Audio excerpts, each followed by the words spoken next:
মেদিনীপুর মেডিকেলে প্রসূতির মৃত্যু, অনিচ্ছাকৃত খুনের মামলা রুজু। চিকিৎসকদের বিরুদ্ধে পুলিশের তরফে এই অনিচ্ছাকৃত খুনের মামলা রুজু করা হয়েছে।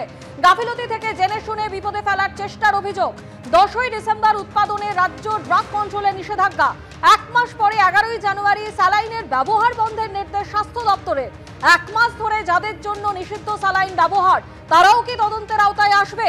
স্বাস্থ্য দপ্তরের যে কর্তাদের নির্দেশে নিষিদ্ধ স্যালাইন ব্যবহার, তাদের বিরুদ্ধেও কি পদক্ষেপ নেবে সিআইডি? যাদের গাফিলতিতে বিষাক্ত স্যালাইন ব্যবহার, তাদের বিরুদ্ধেই কি এফআইআর হবে? একাধিক প্রশ্ন উঠতে শুরু করেছে। একেবারে যে প্রশ্ন সামনে উঠে এসছে যে স্বাস্থ্য দপ্তরের যে কর্তাদের নির্দেশে এই নিষিদ্ধ স্যালাইন ব্যবহার করা হয়েছিল, তাদের বিরুদ্ধেও কি পদক্ষেপ করবে সিআইডি? আমাদের সঙ্গে রয়েছে অতনু হালদার এবং উজ্জ্বল মুখোপাধ্যায়। অতনু, প্রথমে এটাই জানতে চাইছি যে যাদের জন্য 1 মাস ধরে এই স্যালাইন ব্যবহার করা হলো, তারাও কি তদন্তের আওতায় আসবে? দেখো, তুমি জানো যে অনিচ্ছাকৃত খুন সহ 3টি ধারায় সিআইডি এই ঘটনার সঙ্গে যুক্ত 1জন প্লাস যে চিকিৎসকরা রয়েছেন, বলা হচ্ছে 1 মোর ডক্টরস, এবং এখনো পর্যন্ত আমরা জানি যে 12 জন চিকিৎসক যাদেরকে সাসপেন্ড করা হয়েছে, তাদের গাফিলতি পাওয়া গেছে এবং তাদের বিরুদ্ধেই এই এফআইআর রুজু করা হয়েছে বলে সিআইডি সূত্রে খবর। এখন প্রশ্ন হচ্ছে যে অনিচ্ছাকৃত খুন সহ 3টি ধারায় যে চিকিৎসকদের বিরুদ্ধে এই মামলা রুজু করে সিআইডি তদন্ত শুরু করলো, সেই তদন্তের আওতায় শুধুমাত্র চিকিৎসকরাই আসবেন, নাকি এর সঙ্গে সঙ্গে স্বাস্থ্য দপ্তরের কর্তা ব্যক্তিদেরও নিয়ে আসা হবে? এই প্রশ্ন চিকিৎসক মহল থেকে এই কারণে তোলা হচ্ছে, তার কারণ হচ্ছে তুমি জানো যে আরএল স্যালাইনকে ঘিরে এত বিতর্ক, এবং সেই আরএল স্যালাইনকে রাজ্য ড্রাগ কন্ট্রোল ডিসেম্বর মাসের 10 তারিখে তার উৎপাদন বন্ধ করতে বলে, অর্থাৎ প্রোডাকশন স্টপ করে দেওয়া হয় ডিসেম্বর মাসের 10 তারিখে। কিন্তু তারপরেও রাজ্য স্বাস্থ্য দপ্তর থেকে কোথাও কোনো এই উৎপাদিত স্যালাইন যেগুলো বিভিন্ন হাসপাতালে ব্যবহার করা হচ্ছিল, সেগুলোকে বাতিল করার জন্য কোনো নির্দেশ দেওয়া হয়নি। এবং যে প্রশ্নের মুখে গতকাল কলকাতা হাইকোর্টের প্রধান বিচারপতির এজলাসেও রাজ্য সরকারকে পড়তে হয়েছে যে রাজ্য সরকার 10 তারিখে ডিসেম্বর মাসে এই স্যালাইনের উৎপাদন বন্ধ করার নির্দেশ দিলেও কেন এই উৎপাদিত স্যালাইন বাতিল করার নির্দেশ সঙ্গে সঙ্গে দেওয়া হয়নি, তার জন্য কেন 1 মাস সঙ্গে থাকো। তোমার কাছে ফিরছি, এই নিয়ে এক জুনিয়র চিকিৎসক তিনি কি বলছেন শোনাবো। যে স্যালাইন কাণ্ড, এই যে স্যালাইনের কথা তো আগে আমরা বলেছি, 7ই ডিসেম্বর মেদিনীপুর মেডিকেল কলেজে জুনিয়র ডাক্তাররা এই স্যালাইন নিয়ে প্রশ্ন করেছেন। আপনারা গোটা ফেসবুক খুললে দেখতে পাবেন বহু জায়গায় বহু সময়ে ডাক্তাররা এই স্যালাইন নিয়ে, অক্সিটোসিনের নিম্নমান নিয়ে বারবার কথা বলেছেন। সেটা নিয়ে কোনো তদন্ত হলো না। 6 জন জুনিয়র চিকিৎসক যারা ওই দিন চিকিৎসাটা করেছেন, বলা হচ্ছে নাকি চিকিৎসায় গাফিলতি। কীভাবে গাফিলতি? যদি চিকিৎসায় গাফিলতি হয় তাহলে পোস্টমর্টেমে একটা সার্জারি হয়েছে, নর্মাল সিজার, এমার্জেন্সি এলইউসিএস হয়েছে, সিজার হয়েছে, সেই সিজারে পোস্টমর্টেম রিপোর্টে বলছে যে সার্জিক্যাল কোনো কমপ্লিকেশন নয়, হয়েছে কি কিডনি ইঞ্জুরি হয়েছে, হয়েছে কি একটা অ্যাডভার্স ড্রাগ রিয়াকশন হয়েছে, হয়েছে কি রক্তক্ষরণ হয়েছে। তো এই গোটা বিষয়গুলো, রক্ত ভাঙছে, তো প্লেটলেট কমছে, তো সেপটিক শক হচ্ছে, এইটা কি সার্জারি ভুল হওয়ার জন্য হতে পারে? তো এই গোটা ব্যাপারটাই আসলে প্রতিহিংসার জায়গা। প্রপার তদন্ত হোক, কারা দোষী, কীভাবে দোষী, সেটা বাইরে আসুক। একেবারে জুনিয়র ডাক্তাররা স্পষ্টতই বলছেন যে পোস্টমর্টেম রিপোর্ট অনুযায়ী চিকিৎসকদের এখানে গাফিলতির কোনো জায়গায় নেই। কিন্তু প্রশ্ন উঠে গেছে 10 তারিখের অর্ডার আর 11ই জানুয়ারি অর্ডার, অর্থাৎ 10ই ডিসেম্বর উৎপাদনের জন্য রাজ্য ড্রাগ কন্ট্রোল নিষেধাজ্ঞা জারি করেছিল, আর 1 মাস পর 11ই জানুয়ারি স্যালাইন বন্ধের নির্দেশ জারি করে স্বাস্থ্য দপ্তর। এখানেই প্রশ্ন হচ্ছে মাঝের এই যে 1 মাস, এই 1 মাসের মধ্যে কেন এই বিষাক্ত স্যালাইন ব্যবহার করা হলো? আমাদের সঙ্গে এই মুহূর্তে রয়েছে নিউজরুম থেকে প্রতিনিধি অতনু হালদার। অতনু, এটাই তো বড় প্রশ্ন। এটাই সব থেকে বড় প্রশ্ন যে যেখানে ডিসেম্বর মাসের 10 তারিখে এই স্যালাইনের স্টপ প্রোডাকশন করা হচ্ছে, তাহলে পড়তে জানুয়ারি মাসের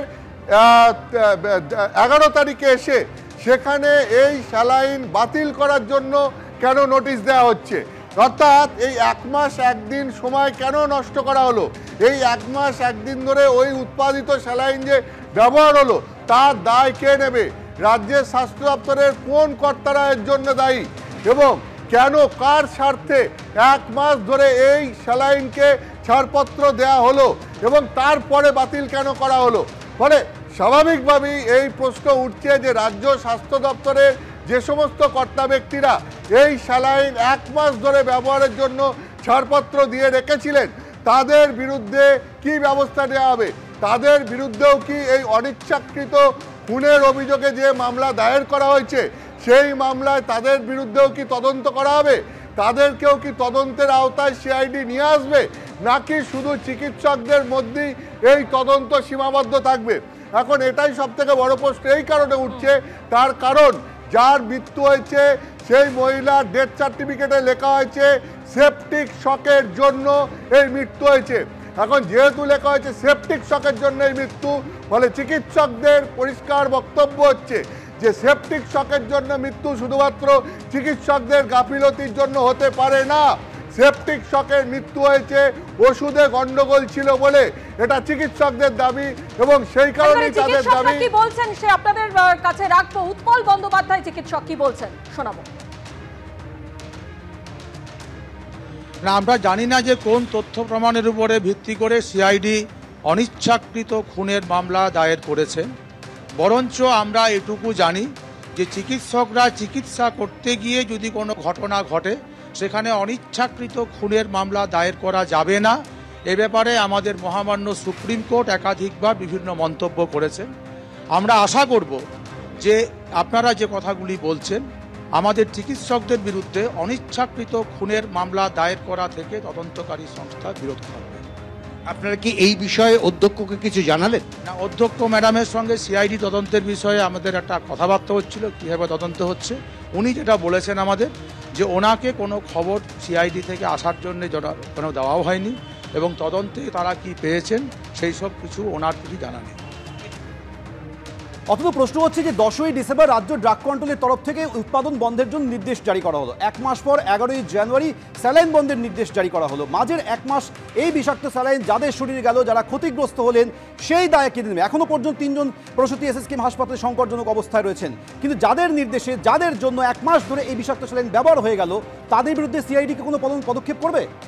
একদম, এটাই হচ্ছে সব থেকে বড় প্রশ্ন। তোমাকে আরো বলে রাখি, কলকাতা হাইকোর্টে এই প্রশ্ন উঠেছিল যে প্রধান বিচারপতি এই প্রশ্ন করেছিলেন রাজ্য সরকারের আইনজীবীকে যে কোম্পানি এই স্যালাইন সরবরাহ করেছে সেই কোম্পানির বিরুদ্ধে কি কি ব্যবস্থা নেওয়া হয়েছে এবং সেই ব্যাপারে অ্যাকশন টেকেন রিপোর্ট প্রধান বিচারপতি চেয়ে পাঠিয়েছেন রাজ্য সরকারের কাছে। মুখ্য সচিবকে এবং স্বাস্থ্য দপ্তরকে সেই রিপোর্ট জমা দিতে হবে। অর্থাৎ হাইকোর্টে এই প্রশ্নটা কালকে উঠে গেছে যে এই স্যালাইন কোম্পানির যে গাফিলতি রয়েছে তার বিরুদ্ধে যাদের ব্যবস্থা নেওয়ার কথা ছিল তারা কি ব্যবস্থা নিয়েছেন। ফলে স্বাস্থ্য দপ্তরের কর্তারা এই স্যালাইন কোম্পানির বিরুদ্ধে কি ব্যবস্থা নিয়েছেন এই প্রসঙ্গ যেরকম চলে আসছে, ঠিক একইভাবে তারা কেন 1 মাস ধরে সমস্ত কিছু জেনে বুঝে স্যালাইনকে চলতে দিলেন সেই প্রশ্ন উঠে আসছে। ফলে এই ব্যাপারে রাজ্য সরকারকে অ্যাকশন টেকেন রিপোর্ট হাইকোর্টে জমা দিতে হবে। এবং ফলে তুমি বুঝতেই পারছো যে এখন সবথেকে বড় প্রশ্ন যে সিআইডি এই বিষয়টা তদন্তের আওতায় নিয়ে এসে সেই সমস্ত স্বাস্থ্যকর্তাদের বিরুদ্ধে তদন্ত শুরু করে কিনা, এটাই সবথেকে বড় প্রশ্ন। এবং চিকিৎসকরাও সেদিকে অবশ্যই আমাদের নজর থাকবে। আপাতত তোমায় ধন্যবাদ।